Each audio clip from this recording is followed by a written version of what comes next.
Bon, bah nous y revoilà pour un deuxième épisode. Je pourrais bien te dire que je suis content que le premier épisode vous ait plu. La réalité, c'est qu'il est encore sur le PC, monté, et j'aurai probablement le temps de monter cet épisode que j'aurai toujours pas posté la vidéo. Donc, j'en sais rien. Bref, dans le premier épisode, ce qu'on avait fait, c'est qu'on s'était amusé à refaire le compteur et à retapisser certains éléments de l'intérieur. Bah on va continuer.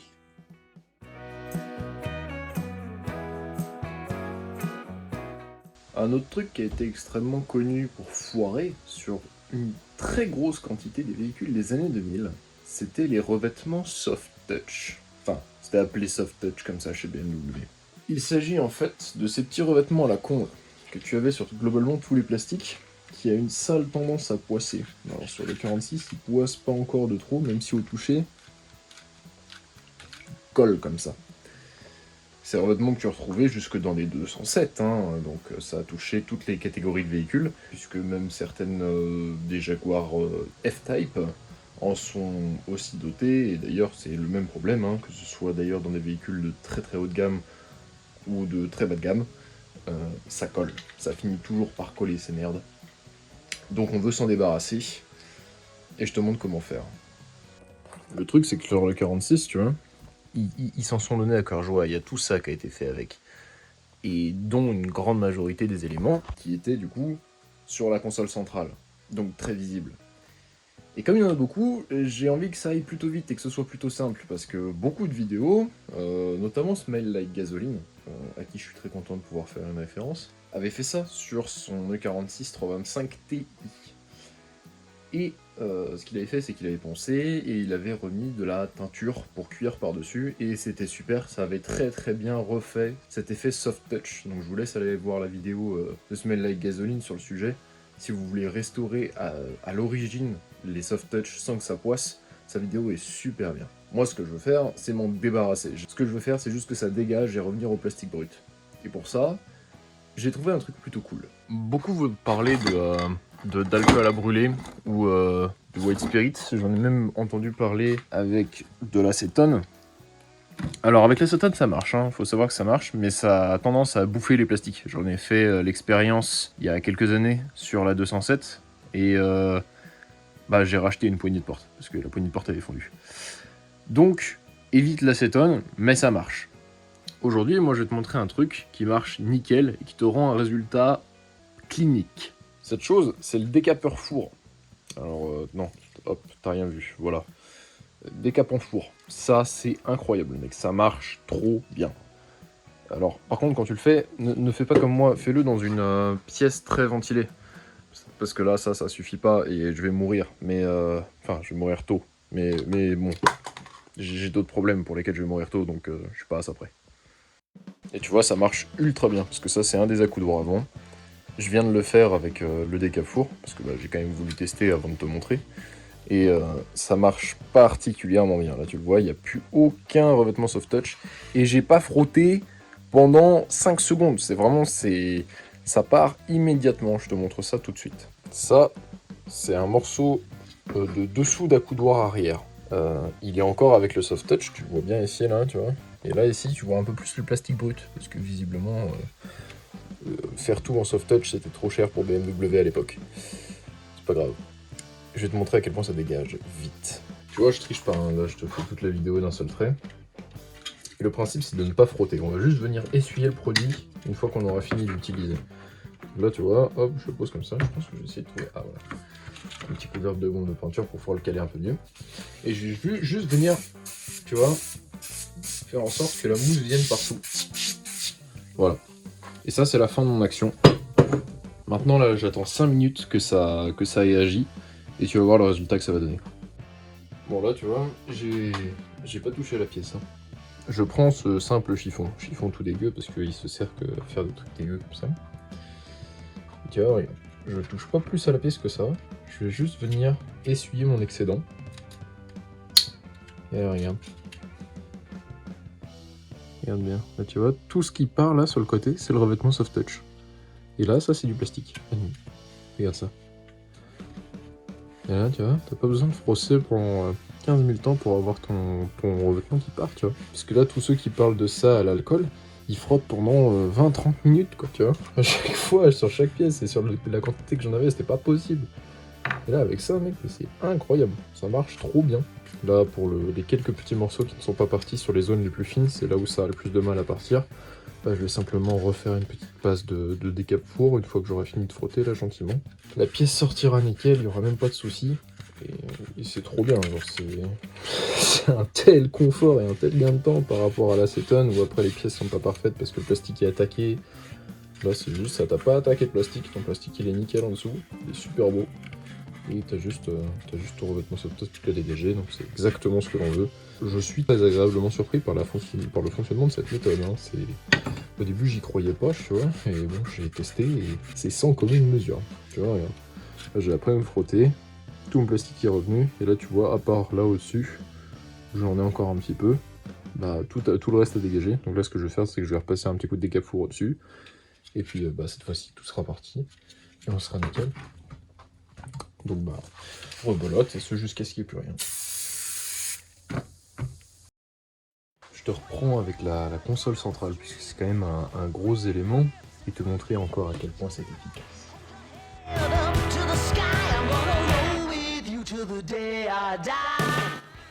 Bon, la console centrale, elle a beau être propre maintenant. Il y a des résidus, tu vois, à l'intérieur. Et tu le vois pas parce que c'est pas mal contrasté. Ah, quoique, là tu peux pas le voir. Mais il y a pas mal de petits déchets dedans, donc on va la nettoyer.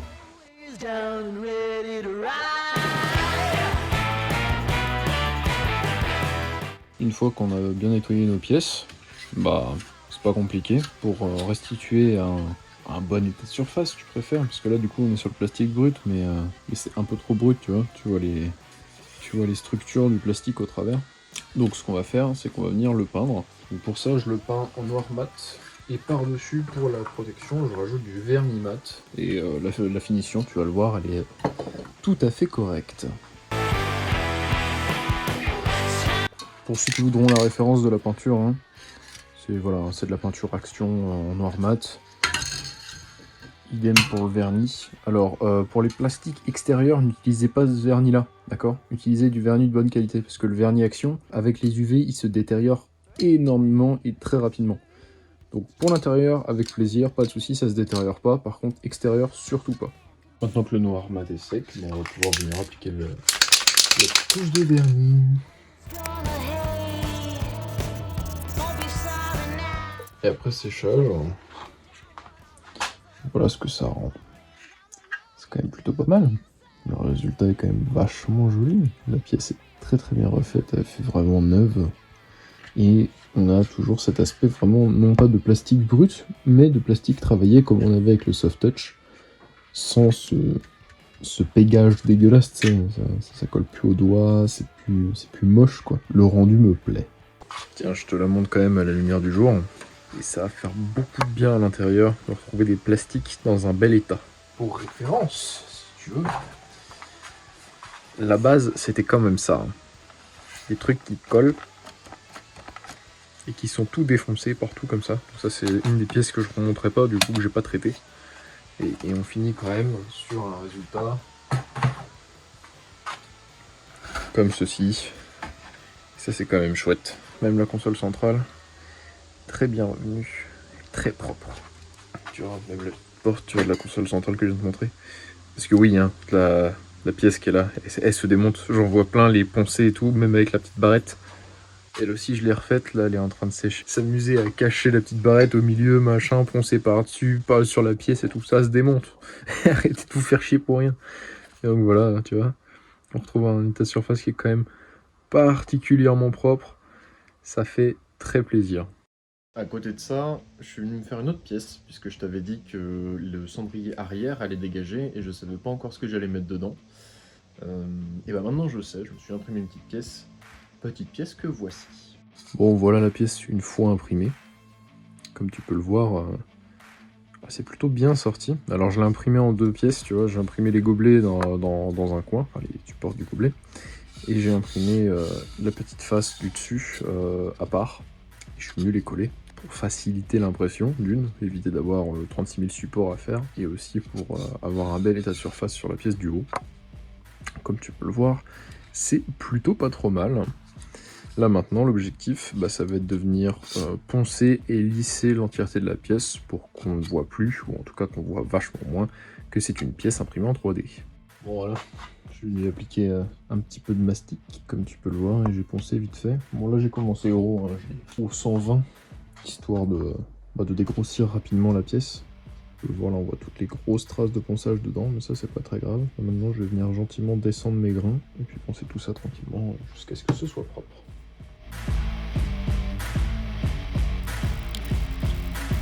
Bon, voilà, j'ai fini de poncer mes différentes couches d'après et tout ça. On commence à avoir un résultat qui est tout à fait convaincant. Donc là c'est poncé au 400. Hein. Donc je le peins en noir mat et on voit ce que ça donne. Et donc là l'idée c'est de venir faire plusieurs couches entre guillemets mal peintes pour pouvoir venir texturer notre matière comme le reste des plastiques de la voiture. Comme là il est tout poncé, il est lisse. Le problème c'est que si je le peins en noir mat, ça va trancher avec le reste de la voiture. Et le principe en fait c'est de faire la peinture comme ça, en plein de couches, de manière à ce que ça texture la surface. Je te le montre un petit peu plus près, tu vois, là ça fait quelques couches que je passe gentiment. Donc je brumise en fait la pièce, c'est vraiment... je peins en brouillard si tu préfères. Et tu vois, là c'est sec et ça a cet aspect texturé qu'on retrouve du coup sur le reste des plastiques du véhicule. Pour le vernis on va faire pareil, on va l'appliquer en brumisant comme ça. Tiens, je t'ai sorti une pièce texturée d'origine, pour que tu comprennes mieux. Tu vois, ça c'est de la texture de plastique d'origine, et c'est la pièce dans laquelle notre porte-gobelet vient s'inscrire. Tu vois, regarde, si je te mets les deux en face, tu vois, c'est vraiment extrêmement proche, la façon dont ça réfléchit la lumière et la texture que ça a. Donc il y a moyen que vraiment ça aille très bien ensemble, et ça me va pour le mieux. Par la suite, je suis venu me designer une nouvelle pièce, puis je l'ai imprimée en 3D. Celle-ci va me servir de base pour pouvoir ajouter de l'instrumentation de bord à l'emplacement du bloc allume-cigare et cendrier. Bon, maintenant que ça c'est imprimé, tu peux le voir, la petite pièce est plutôt pas mal. On va pouvoir l'incorporer là où je veux l'incorporer, à savoir dans la console centrale. Donc là tu peux le voir, j'ai dégagé le volet. Et là maintenant l'idée, c'est de venir placer celui-ci en lieu et place dans celui-là.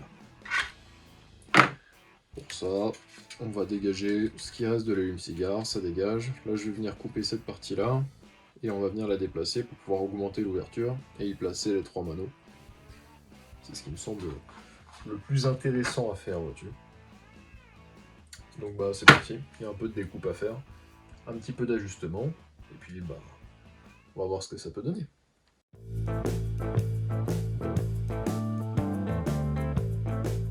Donc là je suis venu tout découper, comme tu peux le voir, et je suis venu ici rapporter cette pièce qui avant était ici, juste après notre allume-cigare. Je suis venu la coller ici au ras pour pouvoir augmenter la place maximale qu'on puisse avoir entre les deux. Ce qui me permet à présent de venir intercaler ma petite grille de mano. Tiens, voilà, comme ça tu as à peu près une idée de ce à quoi ça va ressembler. Donc c'est nickel, ça s'incorpore parfaitement. Et à côté, du coup, je suis venu remanier la petite partie qui fait clapet au-dessus, puisque de base, cette partie-là, elle est là. Donc comme tu peux le voir, je suis venu couper la pièce et je suis venu déplacer en fait ces trucs-là. Tu vois, cette bande-là, en fait, de base, elle était là. Et ce truc-là, après, j'ai changé de place les deux, quoi. Et ça permet de garder un max de rigidité. Et au niveau de l'aspect, je suis pas embêté, puisque du coup, le couvercle vient par-dessus. Donc on verra rien. Là maintenant c'est bon, c'est à la bonne place, c'est à la bonne distance entre les deux extrémités. Donc ça va pouvoir me permettre de venir le monter en lieu et place. Oh nickel, ça marche. Du premier coup, let's go. Le temps que le mastic sèche, je te reprends avec l'histoire de la partie console centrale. J'ai fait mon petit trou pour la petite prise USB qu'on va venir raccrocher juste à côté. Et j'ai encore 2-3 petits problèmes à gérer, genre tu vois les jours qu'il y a ici, puisque la pièce ici elle est bombée, tu peux le voir, comme ça. Et du coup ça c'est des jours à boucher. Idem ici, avec la petite patte de rattrapage qui est là, j'ai un jour à boucher. Et donc, ce que je fais pour ça, je continue à la cyanoacrylate plutôt que d'utiliser de la bicomposant en pâte, qui coûte un prix absolument abominable et qui est super chiante à traiter après. Moi je fais ça avec de la cyanoacrylate et du PQ. C'est probablement l'astuce la plus ghetto que je vais te filer dans cette vidéo. Mais elle est super efficace et c'est celle dont tu as le plus moyen de te servir dans ta vie. Parce que le PQ, il absorbe la cyanoacrylate et du coup ça se transforme littéralement en plastique. Et ça te permet de combler des trous comme ça. Après t'arrives, un petit coup de lime ou un petit coup de Dremel, et puis hop, mastic de finition et finito pipo. C'est costaud comme tout, ça coûte rien et tu te fais pas chier. Alors le principe, j'englue tu vois sur les côtés. Et je viens passer après mon petit coup de PQ. T'as pas besoin de beaucoup. Là je le roule de manière à ce qu'il y ait le plus de matière possible. Et hop, je viens le mettre en place, tu vois. C'est tout con, hein. Ensuite, avec un tournevis plat, je viens bourrer l'histoire. Et ensuite, on vient l'imbiber plus gentiment de cyano. Et le principe, c'est qu'il absorbe tout. Hop. Et voilà, ça y est, il est bien imbibé. Et maintenant, il n'y a plus qu'à laisser sécher. Alors, ça prend un petit peu plus de temps que le reste, que normalement, tu vois, de la cyanoacrylate à sécher. Mais comme tu peux le voir là, ça y est, le trou est parfaitement rempli. Et une fois que ce sera sec, eh ben, on pourra venir poncer, rajouter un petit peu de mastic par-dessus pour la finition.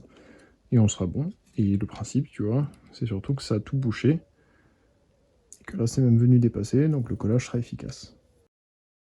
Ça, je te les ai déjà montré, c'est les Mano tempé et pression d'huile que je vais utiliser, qui sont une marque différente de celui de la FR. Et ce qui est bien, c'est que chez AEM, quand tu leur commandes un Mano, tu as avec un second petit cerclage ici, vissable, qui te permet de choisir entre noir ou gris au niveau de ta finition. Évidemment, moi je le préfère noir, mais donc, du coup, comme c'est le deuxième que j'achète d'AEM, j'ai donc ces deux petits cerclages gris qui me restent de côté, qui vont venir du coup, je les ai modifiés, je les ai coupés, pour venir hop, chapeauter mes petits manos et avoir la même finition sur tous les manos. Donc là, ce qu'il me reste à faire, c'est venir peindre ceci en noir brillant, et ça aussi. Bon voilà, parce que ça vient rendre une fois peint. Vient le moment du décachage, savoir est-ce que ça a bavé partout ou pas. Et voilà ce que ça vient donner une fois décaché. Donc c'est tout beau, c'est tout propre. Je n'ai pas de fuite sous le scotch. Donc ça va pas être trop mal. Il y a moyen que ce soit même plutôt bien. J'ai terminé les petits anneaux qui vont au-dessus. Comme tu peux le voir, je les ai fait dans cette couleur brune pailletée. Que je trouve plutôt sympa. Je n'ai pas envie de faire du noir vu que plus ou moins tout était déjà noir autour. Je voulais trancher légèrement sans faire un gros éclat de couleur. Donc quelque chose de plutôt sobre et ça va être plutôt sympa, en tout cas je l'espère.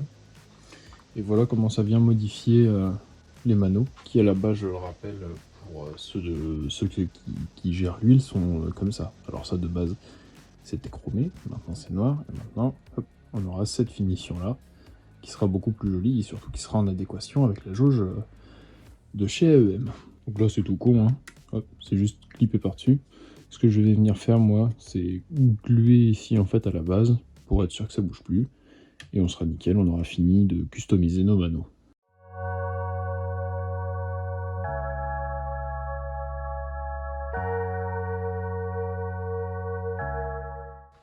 Bon voilà, ça y est, ça fonctionne. Si ça c'est pas bon mon petit gars, ça, hop, pose leur clips, tout fonctionne, rien n'arrive, c'est magnifique, c'est tout d'origine. Ici j'ai ma petite prise USB, on est nickel. Là, ça fait plaisir. Maintenant, dernière étape, c'est de venir tout monter là-dessus.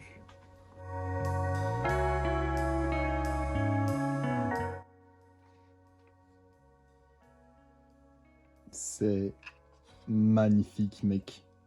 C'est une dinguerie. C'était tellement de travail.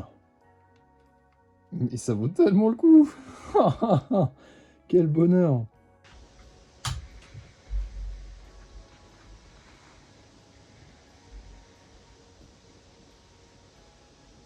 C'est quand même plutôt pas trop dégueu, on va pas se mentir. C'est plutôt sympa. Et surtout, ça marche. Ça, c'est quand même vraiment chouette. Bon, et ma prochaine étape, ce sera de l'installer dans la voiture, celui-ci. Bon, maintenant que tout ça c'est fait, je te présente le prochain truc qu'on installe. Je te montre ce que c'est de suite. Alors, je t'ai pas fait l'unboxing, mais voilà la forme sous laquelle ça se présente. Certains ont déjà compris ce que c'est. Il s'agit de lampes, enfin de lignes d'atmosphère LED pour véhicule tuning. J'ai trouvé ça stylé. C'est un de vous qui m'a DM sur Insta pour me montrer ça dans son 46. Du coup, j'ai foncé et j'ai acheté pareil. Bon alors, le bandeau lumineux, tu vois, ça se présente sous cette forme-là. Donc le principe, c'est de venir le faire passer dans la fente, là, ici. Et je vais venir le positionner vite fait dans sa réunion. Voilà, maintenant que ça c'est derrière, on est plutôt pas trop mal. Maintenant que tout est placé, maintenant il faut que le câble sorte. Donc là, tu vois, je suis venu faire un petit trou en biais à la perceuse. Je suis venu couper mon câble. Et là, je viens me faire passer tranquillement par la fente dans mon petit trou. Et là, on est bon. Hop, on voit plus rien, le câble est disparu. C'est nickel. Il sort de l'autre côté. Donc là, je vais pouvoir venir ressouder ma petite prise au bout. Et ce sera nickel. Hop, il y a un peu de colle chaude aussi sur le câble, histoire de le maintenir. Pas besoin d'en coller 3 tonnes, le principe c'est juste qu'il ne s'en aille pas. Il n'y a plus qu'à ressouder les petits câbles. Pour ça, rien de plus simple. Avec le bêta, un fer à souder, hop, et petit gain thermo mis préalablement sur le fil. On est bon. Plus qu'à venir la chauffer pour la faire rétrécir.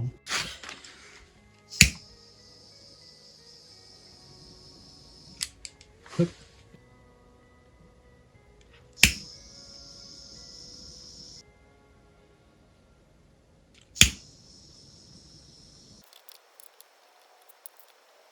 Et voilà, avec le petit charterplanage qui va bien. Maintenant c'est nickel, il n'y a plus qu'à tester. Bon, pour faire le test, je suis venu faire un branchement un peu ghetto. Voilà ce que ça donne.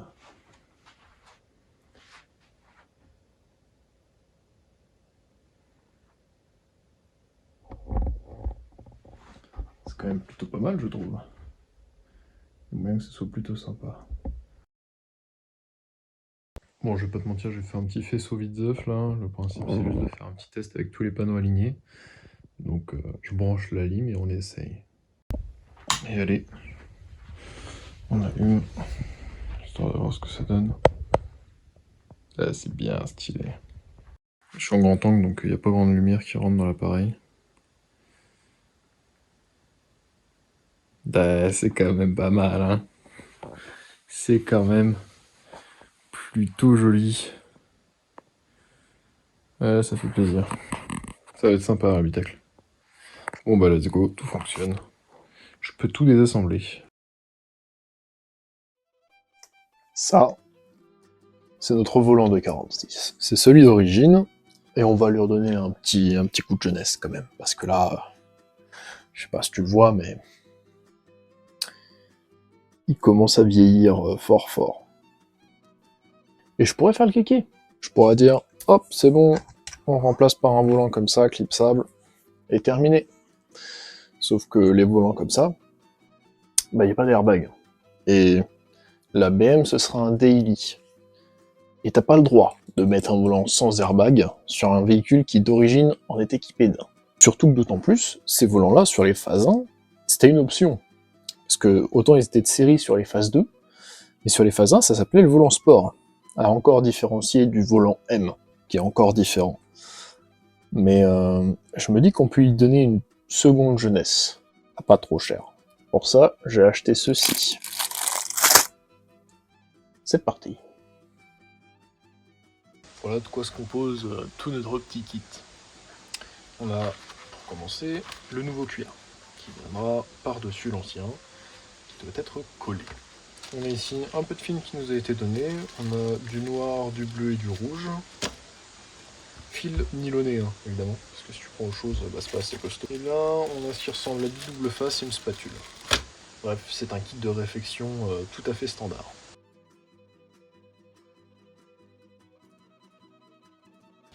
Bon voilà, le cuir est à peu près mis en position. Maintenant, il va falloir venir coller l'ensemble de la garniture sur le volant. Et une fois qu'elle sera collée, il va falloir venir, en fait, après il va falloir réunifier cette couture-ci et cette couture-là sur une seule et même couture centrale pour pouvoir venir finir notre volant. Et ben c'est parti. One eternity later. 8 heures. 8 heures de couture pour un volant. Alors il est joli, hein, mais on n'est pas prêt de m'y reprendre.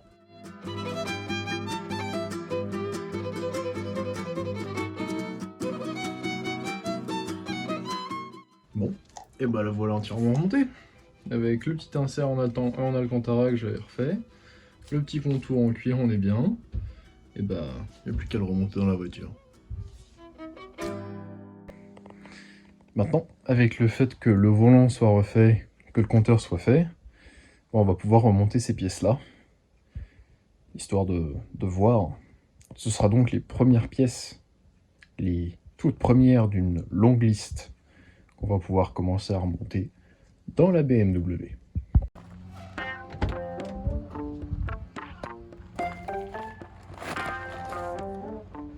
Alors, d'après le site du constructeur, avant de monter le compteur, ce qu'il va falloir qu'on fasse, c'est qu'on chope le plus 12 volts et la masse du compteur pour l'alimentation de notre nouveau fond de compteur.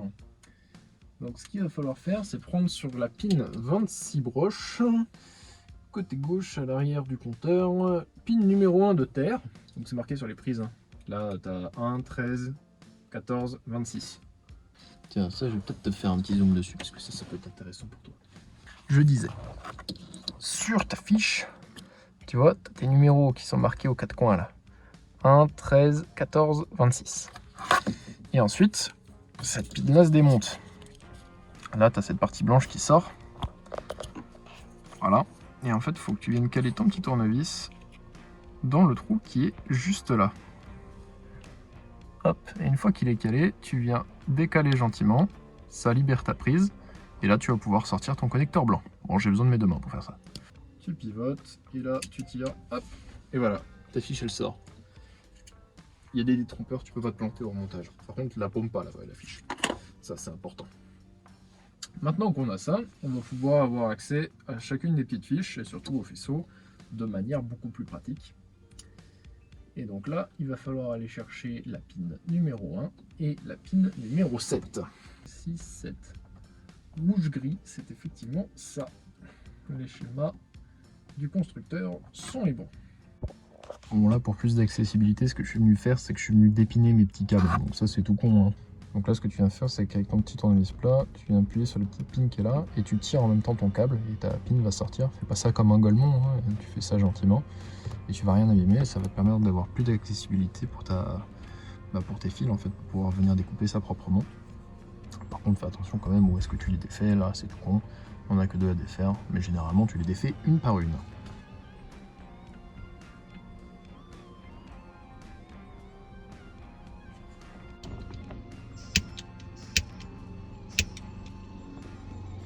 Voilà. Hop, plus qu'à venir remettre la grande prise par-dessus tout ça. Et voilà, comme ça j'ai une petite prise supplémentaire pour mon alimentation 12 volts.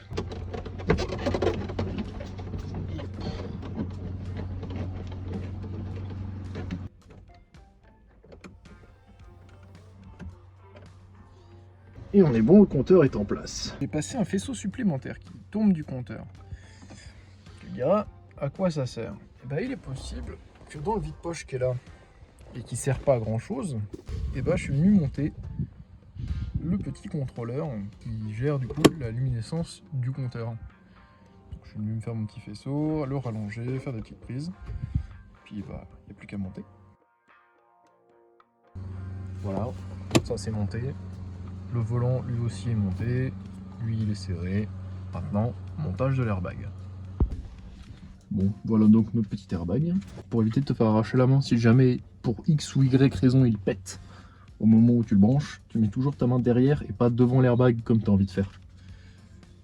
Tu te mets derrière, même si c'est moins confortable, ça t'évite de te faire arracher une main si jamais ça pète. Ça déjà, ça fera suffisamment mal si jamais ça pète comme ça. Évidemment, la batterie elle est branchée, hein, je l'ai pas dit, mais cela va de soi. Hein. Tu ne montes pas un airbag, batterie est branchée. À moins d'être suicidaire, hein, mais bon, c'est pas trop encore mon cas. Je passe tout dans le passe-câble. Je referme le passe-câble. Et avant de me forcer comme un top 2, évidemment, tu t'assures que t'es pas foutu un câble en travers d'un truc. Et là. Et voilà. Bon, le bouton pour le klaxon fonctionne toujours. C'est à peu près centré.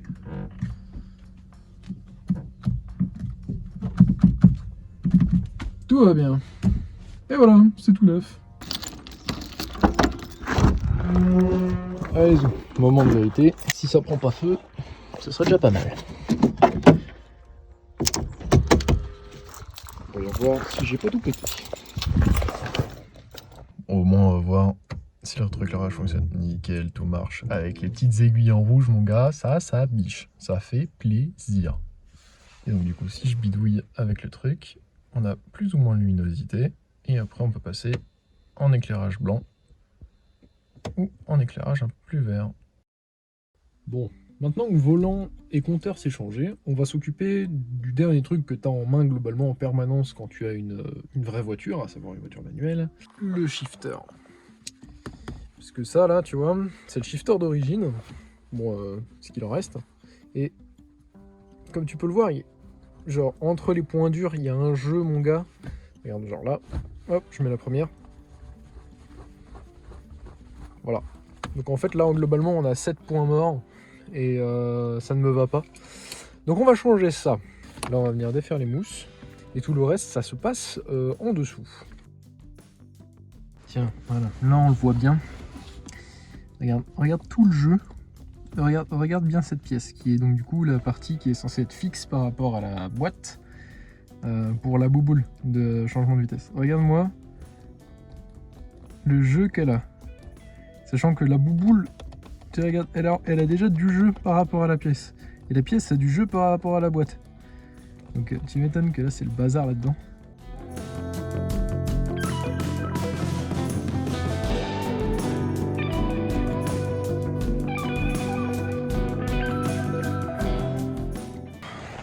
En dessous. Et là, grosso merdo, l'idée, c'est d'arriver en dessous de la boîte. Là, tu vois, t'as le palier de transmission. Enfin, le flector. Et alors, ce qui nous intéresse, c'est juste au-dessus. Tu vois, là, t'as l'arbre de transmission. Et juste au bout de mon doigt, là, t'as le shifter. Et tu vois la lumière de l'habitacle. Là, ce qu'il faut qu'on vienne défaire, c'est le petit bras que tu vois ici. Attends, je vais te mettre de la lumière, ce sera mieux. Avec de la lumière, tu la vois la petite pin qui est là. Donc ça, là, faut qu'on la défasse pour pouvoir libérer la commande de boîte. Et ensuite, la partie en alu, là, qui est au-dessus, qui tient la boule, tout ça, ça dégage, puisque ça va être remplacé par un short shifter monté sur la caisse directement. Et donc, ce truc-là, il faut venir défaire la pin qui est de l'autre côté, là-bas, au bout du bras. La petite pin qui est juste là-bas. Oh, en plus, c'est bien, super, on a deux araignées qui tapent le dispute. Ah, c'est pas une discute, c'est plus une dispute.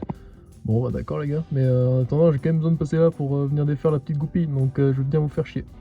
Bon voilà, après globalement 10 minutes de lutte, ce truc là est sorti, donc celle-là c'est tout con, hein. Tu la slides vers le haut, t'as deux petites rondelles en caoutchouc, enfin en plastique, qui font que lui il a pas trop de jeu et il sort tout de suite, après tu le slides. Et ensuite là-bas, t'as la seconde pin. Cette pin là tu vois, elle est à moitié sortie. Ça de base en fait, genre c'est enfoncé jusqu'au bout et ce truc là il est clippé dans l'autre sens. T'as plein de mecs, t'as plein de gros guignolos qui te disent ouais t'as besoin de tomber, la transmission, la poser, machin, je sais pas quoi. Apprends à te servir de tes mains, tu le slides vers le haut, tu forces un peu. Hop, tu le sors dans l'autre sens, tu le tires. Et voilà, tu la tapines. Et à partir de ce moment-là, le petit bras en aludio. Voilà, alors attends que je te le montre bien. Voilà, ce bras-là, à partir de ce moment-là, il peut sortir de son emplacement. Bon voilà, ça m'a pris 30 secondes à deux mains, tu la décales sur le côté gauche, et d'un seul coup elle tombe. Et voilà, tu vois ça sort, et là t'as le shifter. Ça, c'est poubelle. Maintenant qu'on a sorti la pièce, laisse-moi t'expliquer pourquoi on la change. Et avec quoi. On la change avec ça. Ça, c'est un short shifter monté sur caisse, parce que ça, c'était monté sur boîte. Alors en théorie, ça c'est mieux, mais comme tu l'as vu, il avait un jeu de malade mental. Il y a des trucs en polyuréthane qui existent, et ici, des trucs qui se mettent là-dedans, mais ça finit toujours par prendre du jeu. Donc c'est mieux, mais que en théorie. En pratique, tu prends ça. Ça se visse directement à la caisse, donc c'est pas prêt de bouger. Et la bouboule que tu vois en métal là, elle, avant de s'user, c'est pas comme cette merde en nylon, hein. Et pourtant elle a 22 ans et ça a plutôt bien tenu, tu vois. Mais ça, c'est pas prêt de s'user. Maintenant, quel est l'intérêt de changer ce truc-là en ce truc-là?